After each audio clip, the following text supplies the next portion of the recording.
Chicos, saludos, muy buenas tardes, noches, días. Hoy es la sesión virtual número 5, sábado 17 de agosto, correspondiente a esta fecha. Es la última sesión antes del primer examen. Estamos en la semana 4, de acuerdo al cronograma. Recuerden que habíamos comenzado con semana 0 y por eso vamos un poquito como con un desfase por ahí. Página 48 a la 68. Recuerden que mañana cierra la actividad en línea número 4 y la tarea número 1, que tiene un valor de 5%. Muy bien, para los que gustan marcar, como siempre les digo, las páginas, estamos en la página 48 a la 68, nada más y nada menos que la Segunda Guerra Mundial. Recuerden que habíamos dicho que uno de los aspectos más importantes fue el Tratado de Versalles. El Tratado de Versalles había condenado a Alemania al pago de todas las costas y daños de la Primera Guerra Mundial y dijimos que con mucha razón Alemania se había resentido y tenía un deseo de venganza con relación a lo que era el Tratado de Versalles. Los países vencedores se dieron gusto firmando ese tratado en el cual condenaron a Alemania a pagar todas las costas de la Primera Guerra Mundial. Una generación de alemanes creció con ese resentimiento, con ese deseo de venganza, porque fueron humillados en ese tratado, y entre esa generación teníamos a Adolfo Hitler, quien con gran habilidad, liderazgo y con una gran capacidad de convocatoria, logró conformar una nación, un ejército muy poderoso, que estuvo a punto de conquistar toda Europa y todo el mundo. Hay que decir que Adolfo Hitler, como personaje histórico, es muy atractivo desde el punto de vista de estudiarlo como personaje. Un tipo con muchas caras, un dictador desalmado, un asesino, pero también un gran orador, una persona con gran capacidad de convencimiento, con una gran habilidad para comunicar, para el discurso, para la palabra, y que tuvo pues el mérito de conformar una de las naciones más potentes que registra la historia, como lo fue la Alemania del Partido Nacional Socialista Obrero Alemán, el partido nazi, así se le conoce, con la cruz bástica, ese gafete que lucía en su brazo izquierdo, o su brazo derecho más bien, y que lucía también en sus uniformes, y bueno, que hablaba sobre una gran superioridad. Creo que el principal argumento que tenía Adolfo Hitler con respecto a la nación alemana era que eran superiores. Eso es todo, ¿no? Él consideraba que la humanidad tenía personas o razas que debían dominar y tenía otras que debían ser dominadas, y que eso era natural, que no era un invento de él, que incluso en una colmena de abejas había una abeja reina y había otras obreras y otros soldados, y bueno, que era así. La humanidad y la naturaleza dictaba que la humanidad debía comportarse de esa manera, y que la raza superior era la raza aria, esa raza alemana, que estaba destinada por la naturaleza para dominar el mundo, ¿no? Ahora nos suena un poco descabellado aquello, pero la nación alemana, claro que creyó en ese argumento, y efectivamente esa fue una de las principales razones por el conflicto de la Segunda Guerra Mundial. En el año 39 es que sucede esto, y se enfrentan Alemania, Japón e Italia. Se le llamó las potencias centrales o el eje, contra los aliados que eran Gran Bretaña, Francia, Rusia y Estados Unidos. Una de las palabrillas que nos vamos a encontrar mucho en la antología es totalitarismo. Si uno dice, ¿qué son totalitarismos? Bueno, son gobiernos que concentran el total del poder en una persona. Por eso se le llama totalitarios. En el caso de la Segunda Guerra Mundial, la Alemania de Adolfo Hitler y la Italia de Benito Mussolini. Una nazi y la otra fascista, ¿no? Pero ambos consideraban que el poder debía estar concentrado en una sola persona. Por eso se les llama gobiernos totalitarios. ¿Cierto? Ejemplos ahí están en la derecha: Partido Nacional Fascista, Benito Mussolini, o el Partido Alemán por Adolfo Hitler. Pongan atención a la definición de esas ideologías políticas, porque incluso, aunque suene increíble, todavía en el mundo existen estas ideologías que definen esas argumentaciones. Dice, exaltar el nacionalismo para responder a la frustración de haber salido derrotados de la Primera Guerra Mundial y también para vengar el Tratado de Versalles. Esto está en la antología como tal, y vienen una serie de características de estos gobiernos totalitarios: el culto a la persona, culto a la violencia, la política expansionista. Quiere decir que ellos planteaban que Alemania y a Italia debían conquistar el mundo, que era casi una obligación llevar la superioridad de sus razas a todo el mundo, ¿verdad? No era ni siquiera un trabajo, era una obligación, y no era malo, era bueno para ellos, lo consideraban una cosa natural, algo absolutamente natural. Dice que en el 25 Mussolini anunció la dictadura de un partido único, esto en Italia. Mientras en Alemania, ustedes recordarán que a pesar de que Hitler estaba en la cárcel en los años 20, pues luego se recupera la libertad y en los años 30 llega a la cabeza del Partido Nacional Socialista Obrero Alemán. ¿Cierto? De hecho que Hitler en la cárcel escribe su libro, un libro que se llamó Mein Kampf, Mi lucha, en la cual expone pues sus principales ideas políticas, ¿no? Así lo dice la antología en algunos puntos, ¿cierto? Para que le pongan atención ahí. En el año 33-34, el partido nazi dirigido por Adolfo Hitler llegó al poder mediante la violencia, resultados electorales favorables y el apoyo de las clases dirigentes. Seguimos adelante, y quizás uno de los puntos más importantes de la Segunda Guerra Mundial que hemos escuchado y leído en películas, en libros, es el antisemitismo. Siempre me preguntan, profe, ¿por qué Hitler perseguía a los judíos? En realidad no es que perseguía solamente a judíos, es que si había una raza superior, debía dominar a las razas inferiores. ¿Y cuáles eran las inferiores? Bueno, las minorías. ¿Cuáles eran las minorías? Los judíos, los gitanos, los negros, la población sexualmente diversa, los inmigrantes. ¿Sí me explico?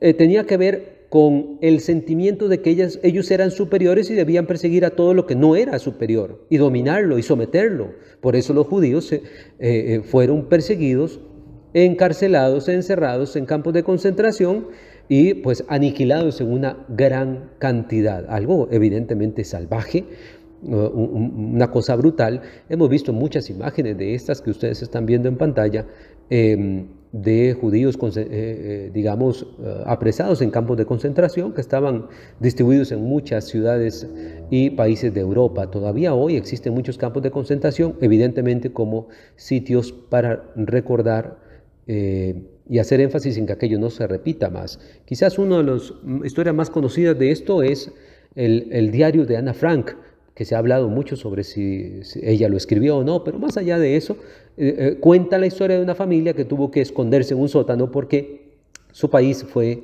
asediado por los alemanes. Miren la frase de esta, dice: el resentimiento alemán contra los judíos radicaba en que los judíos tenían muchos negocios en Alemania y había un resentimiento con respecto a eso. A Hitler, ¿cómo se le conocía? Como el Führer, el líder o el conductor del pueblo alemán. Hay que decir que lo hizo de una manera muy estratégica. Era un tipo muy inteligente, más allá de lo que podamos decir de él con respecto a las atrocidades y las millones de muertes de las cuales fue responsable. También era un tipo muy inteligente desde el punto de vista de la estrategia militar, y bueno, no en vano estuvo a punto de ganar la Segunda Guerra Mundial, ¿verdad? Una causa muy lejana de la Segunda Guerra Mundial es el Tratado de Versalles. No se les olvide eso, por favor. Si ustedes relacionan Tratado de Versalles con Segunda Guerra Mundial, están bien ubicados. Fíjense que la historia tiene cosas que son irónicas, ¿no? En agosto del 39, Alemania y la Unión Soviética firmaron un documento diciendo que nunca se van a ir a la guerra. Y se fueron a la guerra, que se dieron gusto. ¿Ah? Así son los convenios a veces en la historia. Y lo otro, pues, el 1 de septiembre del año 39, Alemania invade Polonia y ahí oficialmente inicia la Segunda Guerra Mundial. Contaba el Papa Juan Pablo II que él era un niño y que vio entrar a las fuerzas alemanas a su país. El Papa Juan Pablo II era polaco y cuenta en varias de sus biografías, cuenta la historia de cómo le tocó ver ingresar a los alemanes a su pueblo, Polonia, que es un pueblo fronterizo con Alemania. Ahí quedó oficialmente iniciada la Segunda Guerra Mundial. ¿Quiénes se enfrentaron? Lo recuerdo una vez en pantalla: los países del eje, Alemania, Italia y Japón, contra Gran Bretaña, Francia, Estados Unidos y la Unión Soviética. Ajá, miren qué interesante, Estados Unidos y la Unión Soviética juntos. No se llevaban ellos muy bien, pero dijeron: vamos a hacer una pausa, vamos a ser amigos un momento porque tenemos un rival muy fuerte enfrente. ¿Sí? Este esquema que ustedes están viendo en pantalla resume bastante bien lo que fue la Segunda Guerra Mundial, el Tratado de Versalles, después surgen los nacionalismos, los totalitarismos, Alemania que arremete contra todo lo que se le opusiera en el camino, conquistó Polonia y después Francia, conquistó casi que toda Europa, ¿no? Fácilmente. Los primeros años de la guerra, Alemania, Italia y Japón les fue bastante bien.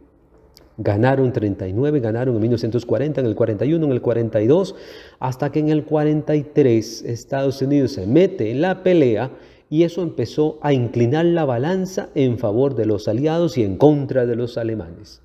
Cierto, Estados Unidos, claro, se mete ya cuando la guerra estaba avanzada, cuando habían ya pasado 3, 4 años.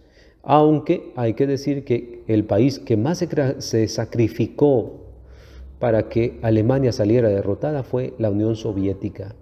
La Unión Soviética puso los muertos, posiblemente se habla de 20 o 25 millones de soldados y de personas rusas que se sacrificaron para derrotar a la Alemania nazi. Lo digo porque en muchas películas los gringos ganan todo, ¿verdad? Pero en las películas hay que ser claros en esto. La Unión Soviética es el país que gana la Segunda Guerra Mundial, el país que se enfrenta a la Alemania nazi y el país que puso los muertos. Esto hay que dejarlo muy claro. Hablando de muertos, ¿cuáles fueron las consecuencias de la Segunda Guerra Mundial? Bueno, muchos, por supuesto. La principal, pérdidas humanas. Se habla de más de 50 millones de personas que perdieron la vida en la Segunda Guerra Mundial. Pérdidas económicas, Europa quedó destruida y además el mundo quedó patas para arriba, si me permiten el término, desde el punto de vista político, ¿no? Después de una guerra mundial el mundo queda así. No todo fue malo. Se creó la Organización de las Naciones Unidas, la ONU, y se pensaba que al crear la ONU nunca más iba a haber un conflicto en el mundo, algo que ya sabemos no pasó. La ONU no ha servido para evitar guerras. Y por si Alemania había quedado, digamos, humillada después de la Primera Guerra Mundial, aquí fue peor. No solamente la condenaron, sino que se dividieron su territorio. Se dividieron Alemania en dos. Una Alemania se la dejó la Unión Soviética y otra Alemania se la dejó Estados Unidos. Vale que Adolfo Hitler ya estaba muerto, porque si no se hubiera muerto otra vez al ver cómo se repartían su nación en dos las potencias enemigas. Así estuvo el mundo durante mucho tiempo. Y bueno, viene también en la antología una serie de acuerdos o de conferencias de paz o de tratados de paz. Potsdam, Yalta, San Francisco, la Conferencia de París, que no era más que a los países vencedores reunidos para ver qué hacían con el botín que se habían ganado, ¿no? La Organización de Naciones Unidas y bueno, de lo más lamentable que dejó la Segunda Guerra Mundial, la bomba atómica. Estados Unidos, yo considero que de una manera absolutamente innecesaria y brutal, se fue para Japón y le dejó caer 2 bombas atómicas. Mataron más de 200.000 personas entre Hiroshima y Nagasaki. Fue la forma en que Estados Unidos le comunicó al mundo que ellos eran la potencia más grande y más armada del mundo y que no había nadie que tuviera armas nucleares. Esa fue la forma en que Estados Unidos le comunicó al mundo que ellos eran los nuevos dueños del mundo, que Alemania y Adolfo Hitler estaban derrotados y que ahora ellos iban a ser los dueños del mundo. Claro que la Unión Soviética dijo, un momentico, nosotros estamos aquí presentes y nosotros también vamos a darle batalla. La semana 5, muchachos, es la que viene, 19 al 25 de agosto. El otro sábado tenemos el primer examen, 20% vale ese examen, entra de la página 4 a la 68. ¿Cuáles temas entran? El imperialismo, la Primera Guerra Mundial, la Revolución Rusa, la crisis económica del 29 y la Segunda Guerra Mundial. Por cierto, los 5 temas están estrictamente relacionados. Si tienen dudas o preguntas, por favor, me las comunican por medio de la plataforma, al correo, con mucho gusto les vamos a estar aclarando. Muchachos, muchas gracias a todas y todos por la atención. Les habló el profesor José Pablo Ramírez. Que la pasen muy bien. Siempre un gusto.